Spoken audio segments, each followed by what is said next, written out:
never thought I'd end up homeless.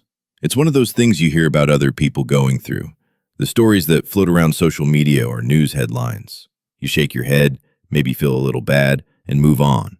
And that's how it was for me, until the day I was the one trying to sleep in the back seat of my car, wondering how the hell I got there.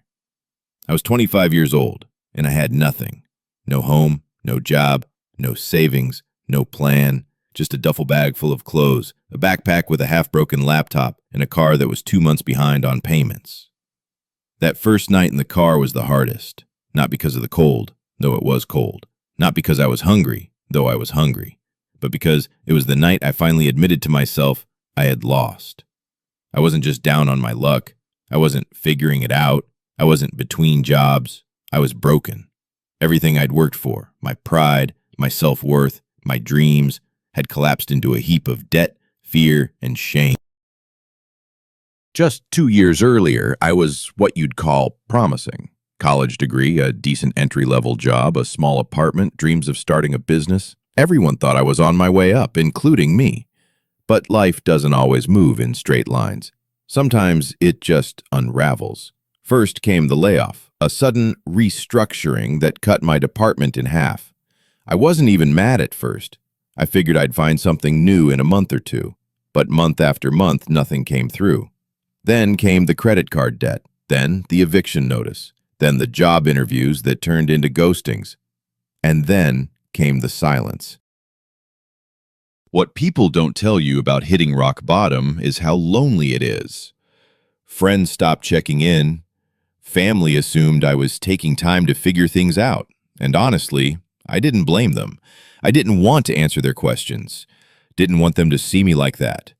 It was easier to disappear. So I did. I parked my car in the back corner of a Walmart parking lot, one of those 24-hour ones, where nobody notices you if you stay in your car long enough without drawing attention. I used the bathroom there to wash up in the mornings, bought $1.29 muffins and coffee I couldn't afford just to feel human. And every night, I lay there, staring at the ceiling of my car, wondering when it would end. There were nights I couldn't stop shaking. Nights I cried and hoped no one would hear.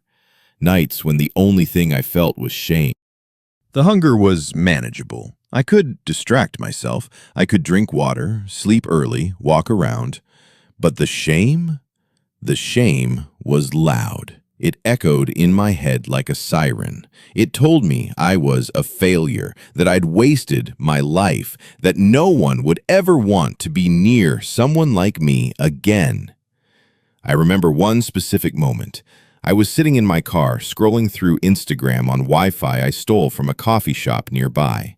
Everyone I knew seemed to be thriving. Promotions, engagements, travel, joy.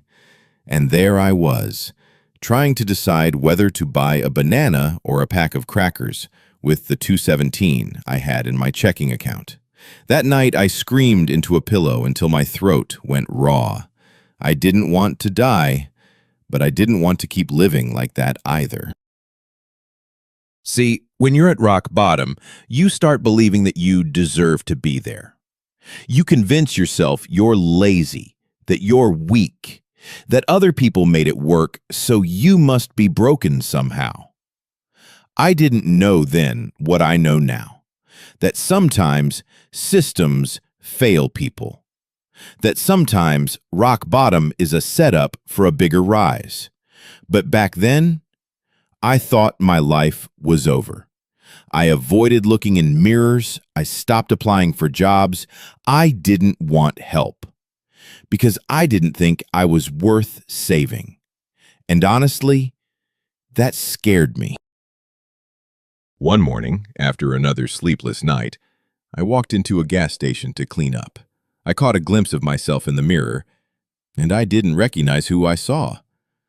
My hair was a mess. My eyes were hollow. My shoulders drooped like they carried the weight of the world. But it wasn't just how I looked, it was how I felt. I looked into my own eyes and thought, this isn't who I am. And for the first time in weeks, I whispered a sentence I hadn't said in forever. I want more than this. It wasn't a scream. It wasn't a declaration. It was a quiet, exhausted plea. But that was the seed. The moment everything started to change. I think that turning your life around requires some kind of grand event, a lottery win, a huge opportunity, a miracle. But for me, it started with a sandwich. Yeah, a literal sandwich. I was parked behind a community center on a Sunday morning, exhausted and low on gas. I'd gone 3 days without a real meal, just crackers and tap water. I wasn't begging. I wasn't asking for anything. I was just sitting there, waiting for the day to pass like I'd done so many others. Then this older woman knocked on my car window. I jumped. I wasn't used to people noticing me, let alone approaching me.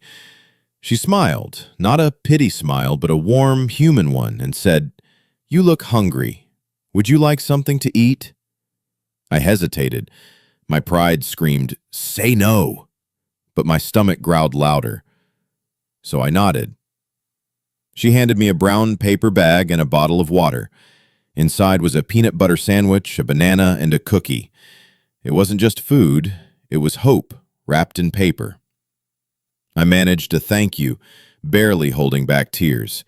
She didn't ask questions, didn't lecture me. She just said, "You matter. Remember that." And then she walked away. It wasn't the food that shifted things. It was the message. You matter. 3 syllables that punched through weeks of hopelessness. It was the first time in what felt like forever that someone saw me, not as a failure, not as a problem, but as a person. That moment reminded me of something I'd forgotten, that kindness is powerful, that even in your worst moments, you're still worthy of compassion. And from that moment on, I started noticing something strange. The more I looked for kindness, the more I found it. It didn't all change overnight, not even close. But that one small interaction planted a seed, a thought I couldn't shake. If one person could care, maybe others would too. Maybe I could start caring again. So the next morning, I walked into the community center and asked if they had showers or laundry facilities.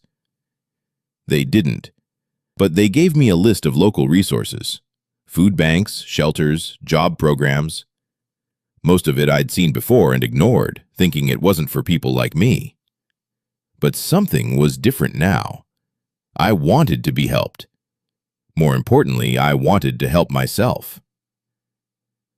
That shift from surviving to seeking changed the trajectory of everything. Later that week, I called one of the numbers on the list, a place called Second Start.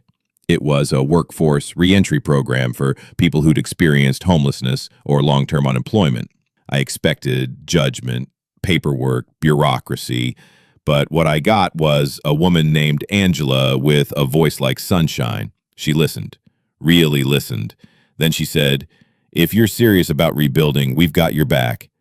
They helped me with a voucher for a few days at a local shelter that had actual beds, showers, and a locker to keep my few belongings safe. I cried the first time I had a hot shower again. They offered resume help, clothes for interviews, and computer time. But more than anything, they gave me a sense of structure. I hadn't had a real routine in months, but now I had something to do every day, somewhere to go, people expecting me to show up. And that alone changed everything. During those first few days, I journaled every night. At first, it was just to vent. But then something weird happened. I started writing things like, "Today I smiled for the first time in weeks. I applied for a job. I don't think I'll get it, but I did it. Angela told me she's proud of me." That felt new. Those small wins added up. I started to feel human again. The staff at the shelter treated me like a person, not a burden. They asked about my goals. They believed in me, even when I couldn't yet believe in myself. And eventually, that belief became contagious. One night, sitting at a donated laptop in the shelter's computer room, I found a video on YouTube. It was a story, kind of like the one I'm telling you now, about a man who'd been homeless for 6 years and now owned a landscaping business. Something about it hit me hard because it wasn't flashy. It wasn't a movie moment. It was real. He talked about starting with just a rake and going door to door. He talked about bad days and setbacks, but also about keeping on. And I thought to myself, maybe I don't need everything figured out right now.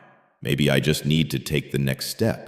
From that point on, I became obsessed with small, consistent effort. I showed up at the center every morning at 8 a.m., dressed and ready. I applied to 5 jobs every day, even if I didn't believe I'd get them. I started reading self-development books from the shelter library. I thanked every person who helped me, like really thanked them. And I noticed something powerful. When you treat every small step like it matters, it does. Over the next few weeks, kindness became my currency. A man at the shelter helped me fix my resume. A local church gave me a free haircut. A staff member paid for a cheap pair of shoes so I could go to interviews without holes in mine.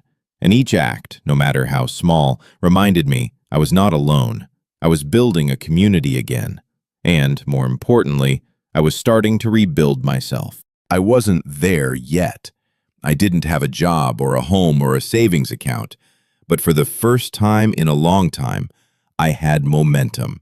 And in Chapter 3, I'll tell you how that momentum led to my first big break, the job that changed everything and set me on the path to freedom. It's strange how one decision, one yes, can change your entire life. Mine came on a rainy Wednesday morning. I was sitting in the shelter's common room, laptop balanced on my knees, fingers tired from sending out what felt like my 100th job application. I was used to silence by now, no callbacks, no interviews, just silence. But that day, my phone buzzed, an unknown number. For a second, I didn't want to answer. I was afraid it was a debt collector, or worse, someone trying to scam me. But something in me said, take it, so I did. And I heard the words I had been waiting months to hear. Hi, is this Alex? I'm calling about your application for the warehouse assistant role. My heart nearly stopped.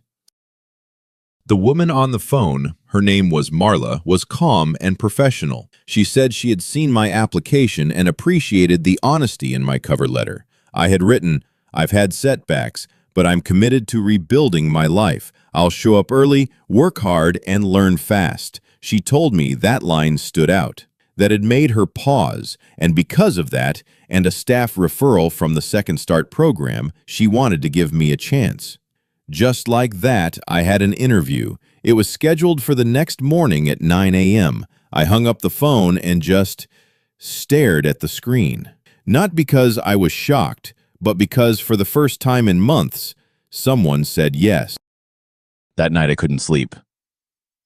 I kept imagining everything that could go wrong. What if I said the wrong thing? What if they saw through me, saw the guy who had been homeless, broke, and disconnected from the real world? But then I remembered something Angela once said. Just show up. Showing up is half the victory. So I did. I showed up clean, on time, dressed in the nicest clothes I had, which I had pressed with steam in the shelter bathroom.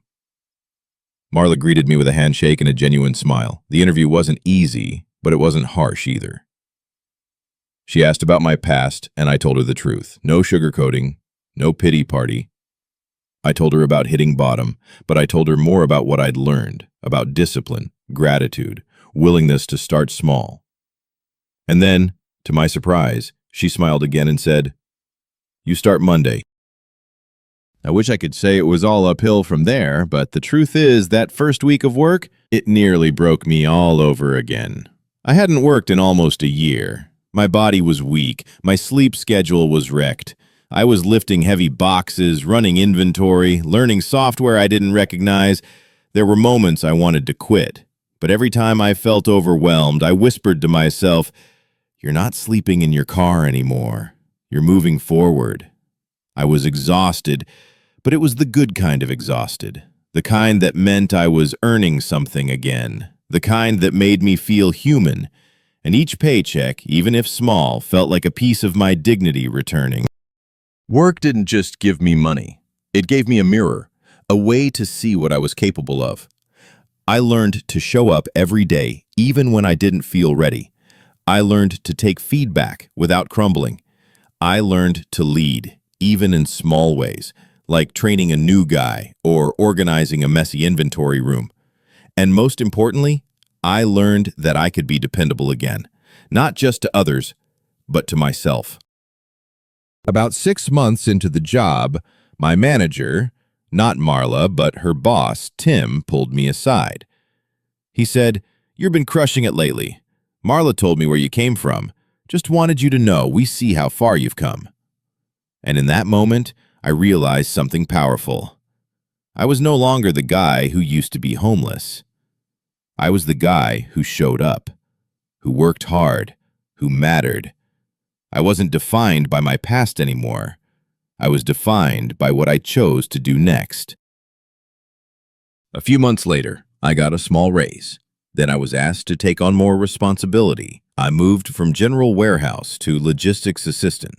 And with my steady paycheck, I found a small room to rent in a shared house. Nothing fancy, but it had a door, a bed, and a desk.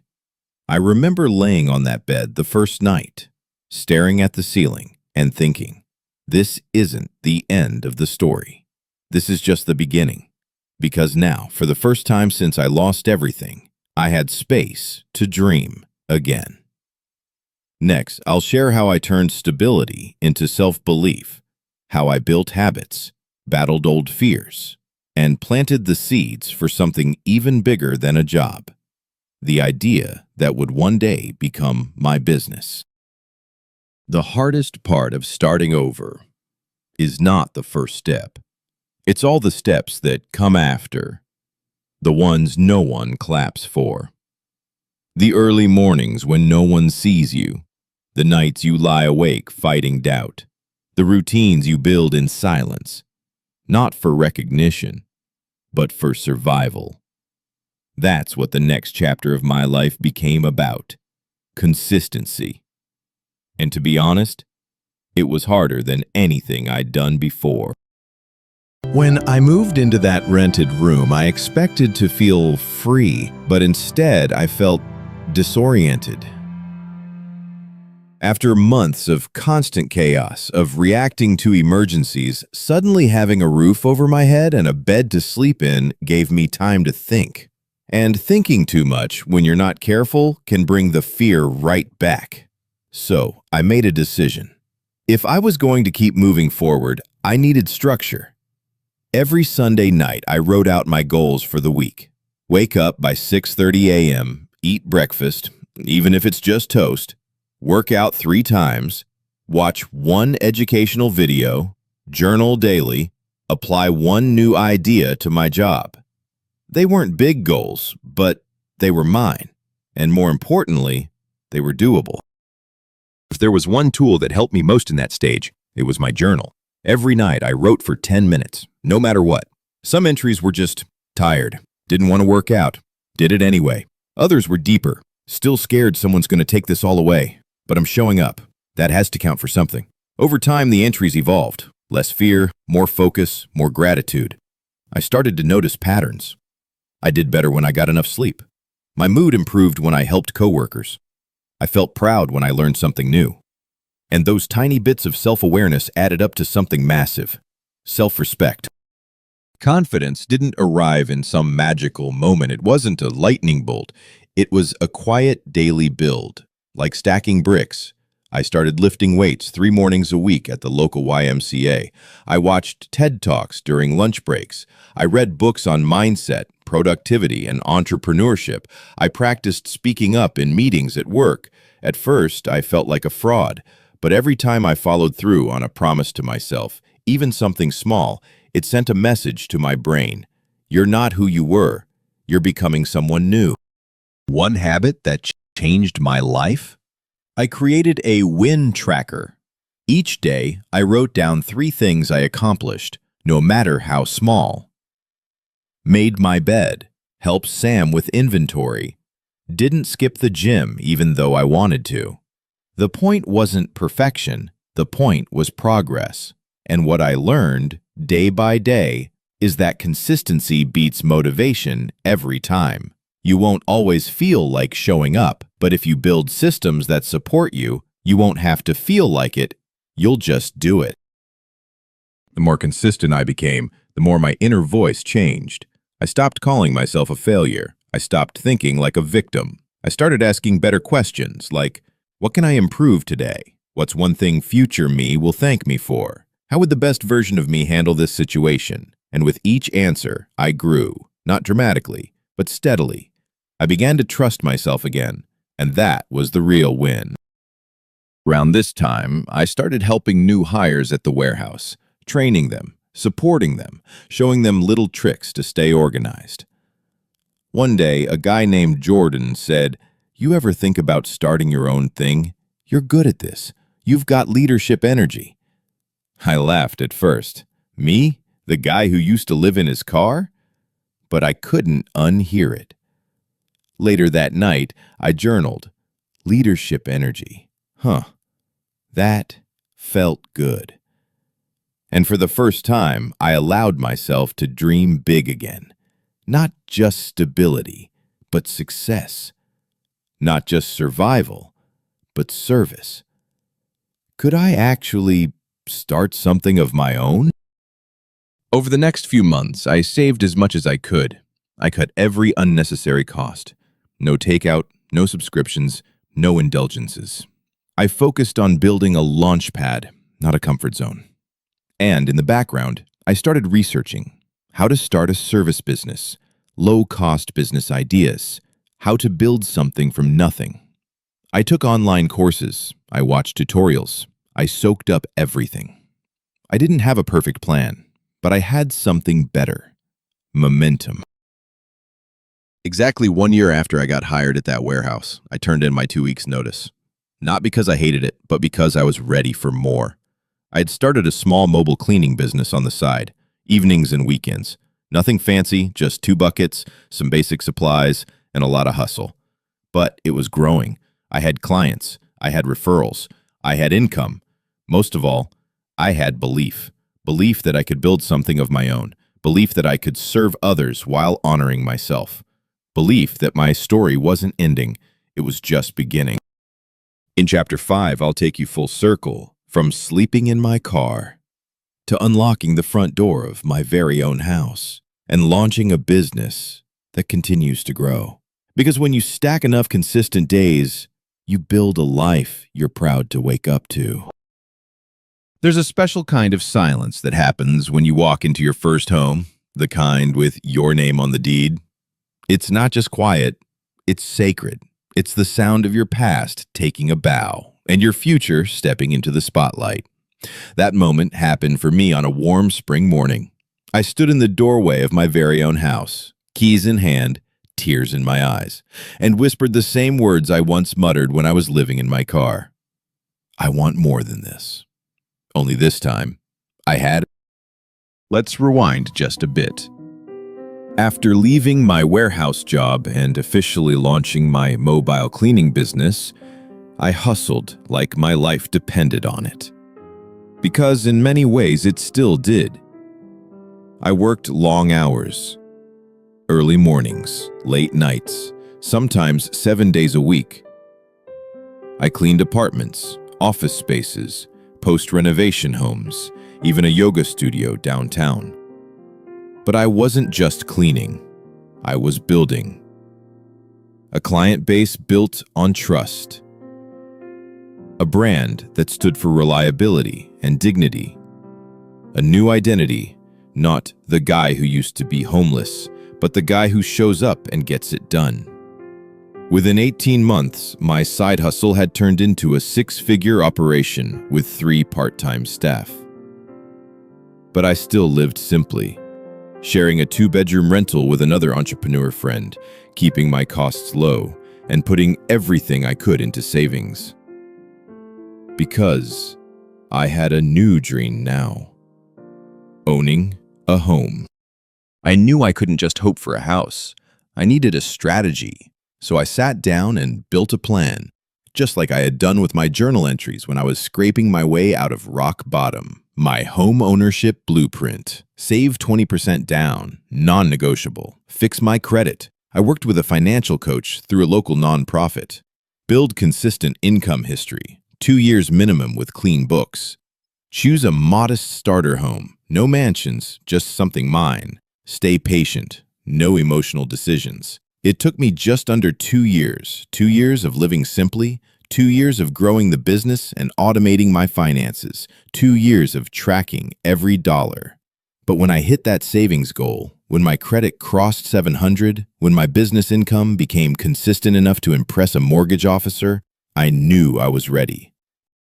The day I closed on my house, I brought 2 things with me: a black and white photo of my car, the one I used to live in, a thank you card for Angela, the woman from Second Start, with a handwritten note that said, "This house stands because you helped me believe I deserved walls." Signing those papers, it didn't just feel like a financial achievement, it felt like a ceremony. A goodbye to the version of me who thought he would never have a home, and a hello to the man who had built one. As my life stabilized, my business, CleanRise, kept growing. I rebranded it with a message that meant everything to me: dignity in the details. Because I knew what it felt like to be invisible, to feel like no one cared about the space you existed in. And I wanted my company to stand for the opposite, to treat every space we touched with care, because people matter. We now service over 40 recurring clients across the city, from small businesses to single moms to retired veterans. And here's the best part: I hire people who are rebuilding, just like I did. Folks coming out of homelessness, formerly incarcerated individuals, people who just need a yes. We pay above minimum wage. We offer mentorship. We treat our team like family. CleanRise is more than a business. It's my thank you note to the universe. Paid forward, one job at a time. A few months after moving into my house, I hosted a barbecue in the backyard. The team was there, Angela was there, even Marla from the warehouse days showed up. At one point, someone handed me a beer and said, "You did it, man, from your car to this." I laughed, but then I walked inside for a moment and stood in the living room alone, and I cried. Because no matter how far you climb, you never forget the view from the bottom. If you're watching this right now and you're in that dark place, the place I used to live, please hear me. You are not your rock bottom. You are not your mistakes. You are not beyond redemption. You are one decision away, one act of kindness away, one journal entry, one deep breath, one "I believe in you" away from beginning again. You are allowed to rise. This story, it's not about me owning a house or building a business. It's about what happens when you stop believing the lie that you're stuck and start building the life you deserve, one consistent step at a time. Because sometimes the people who fall the hardest are the ones who rise the highest.